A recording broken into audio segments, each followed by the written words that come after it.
జై తెలంగాణ అని ముఖ్యమంత్రి మాకు అసలే వద్దు. జై తెలంగాణ. నిరుద్యోగులు ఇవాళ తెలంగాణ రాష్ట్రంలో 80 లక్షల నిరుద్యోగులు ఉన్నారు. కనీసం రేవంత్ రెడ్డి పట్టని కొడితే 2000 ఉద్యోగాలు కూడా ఎక్కడివ్వని పరిస్థితి.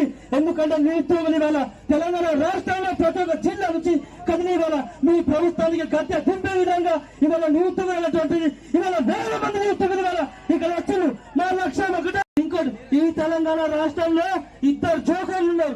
ఒక జోకర్ వచ్చేసి పట్టి విక్రమార్క అయితే ఇంకొక జోకర్ వచ్చేసి పంగులు వచ్చేసి. ఎందుకంటే పొద్దున లేస్తే ఇదో చీపీ అని చెప్తారు తప్ప ఉద్యోగాలు ఇక్కడ లేవు రావు. అందుకోసమే తెలంగాణలో ఇవాళ నిరుద్యోగుల మహాగర్జన కట్టి తెలంగాణ రాష్ట్రం అప్పించింది కాబట్టి మనం అంతా నిరుద్యోగులకు అన్యాయం జరిగితే ఇక్కడ ఎవరు కూడా చూస్తూ ఊరుకోలేము. అందుకోసం నిరుద్యోగులకు ఉద్యోగ నోటిఫికేషన్